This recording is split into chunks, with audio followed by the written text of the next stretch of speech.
ایک بادشاہ اور غریب کے بیٹے کا واقعہ۔ ناظرین گرامی، ایک بادشاہ کسی مہلک بیماری میں مبتلا ہو گیا۔ کافی دن علاج کرانے کے باوجود جب اسے آرام نہ آیا تو طبیبوں نے صلاح مشورہ کر کے کہا کہ اس بیماری کا علاج صرف انسان کے پتے سے کیا جا سکتا ہے، اور وہ بھی ایسے انسان کے پتے سے جس میں یہ خاص نشانیاں ہوں۔ یہ کہہ کر حکیموں نے وہ نشانیاں بتائیں اور بادشاہ نے حکم دیا کہ شاہی پیادے سارے ملک میں پھر کر تلاش کریں اور جس شخص میں یہ نشانیاں ہوں اسے لے آئیں۔ پیادوں نے فوراً تلاش شروع کر دی۔ خدا کا کرنا کیا ہوا کہ وہ ساری نشانیاں ایک غریب کسان کے بیٹے میں مل گئیں۔ پیادے نے کسان کو ساری بات بتائی کہ بادشاہ کے علاج کے لیے تیرے بیٹے کے پتے کی ضرورت ہے، اسے ہمارے ساتھ بھیج دے اور اس کے بدلے جتنا چاہے روپیہ لے لے۔ کسان بہت غریب تھا، ڈھیر سارا روپیہ ملنے کی بات سن کر وہ اس بات پر آمادہ ہو گیا کہ سپاہی اس کے بیٹے کو لے جائیں۔ چنانچہ وہ اسے بادشاہ کے پاس لے آئے۔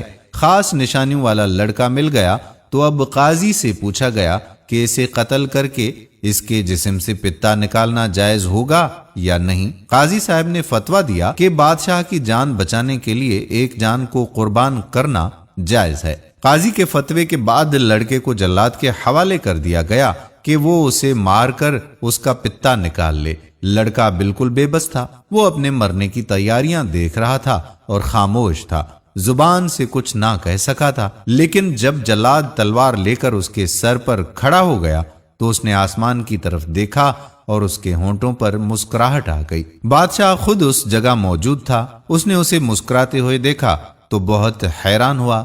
جلاد کے ہاتھ میں تلوار دیکھ کر تو بڑے سے بڑے بہادر خوف سے کانپنے لگتے ہیں۔ اس نے جلاد کو رکنے کا اشارہ کر کے لڑکے کو اپنے پاس بلایا اور اس سے پوچھا کہ لڑکے یہ تو بتا، اس وقت مسکرانے کا کون سا موقع ہے؟ لڑکے نے فوراً جواب دیا کہ حضور والا، دنیا میں انسان کا سب سے بڑا سہارا اس کے ماں باپ ہوتے ہیں، لیکن میں نے دیکھا کہ میرے ماں باپ نے روپیوں کی لالچ میں مجھے حضور کے سپرد کر دیا۔ ماں باپ کے بعد دوسرا سہارا انصاف کرنے والے قاضی اور بادشاہ کا ہوتا ہے کہ اگر کوئی ظالم کسی کو ستائے تو وہ اسے روکیں، لیکن قاضی اور بادشاہ نے بھی میرے ساتھ انصاف نہ کیا۔ اب میرا آخری سہارا خدا کی ذات تھی اور میں دیکھ رہا تھا کہ جلاد ننگی تلوار لے کر میرے سر پر پہنچ گیا اور خدا کا انصاف بھی ظاہر نہیں ہو رہا ہے۔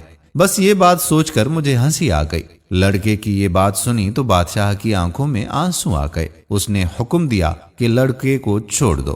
دوستو، ہم یہ بات پسند نہیں کرتے کہ ہماری جان بچانے کے لیے ایک بے گناہ کی جان لی جائے۔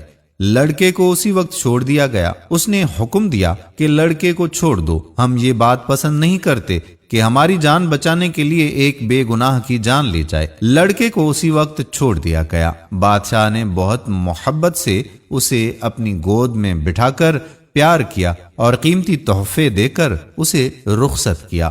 کہتے ہیں کہ اسی وقت سے بادشاہ کی بیماری گھٹنا شروع ہو گئی اور چند ہی دن میں وہ بالکل تندرست ہو گیا۔ تو دوستو، یہ خدا کی قدرت ہوتی ہے۔ اللہ تعالی ہمیں حق پرست بنائے۔ آنے والی ویڈیو تک آپ کا میزبان قادر کلہوڑو آپ سے اجازت چاہتا ہے۔ اپنی دعاؤں میں یاد رکھیے گا۔ اللہ حافظ۔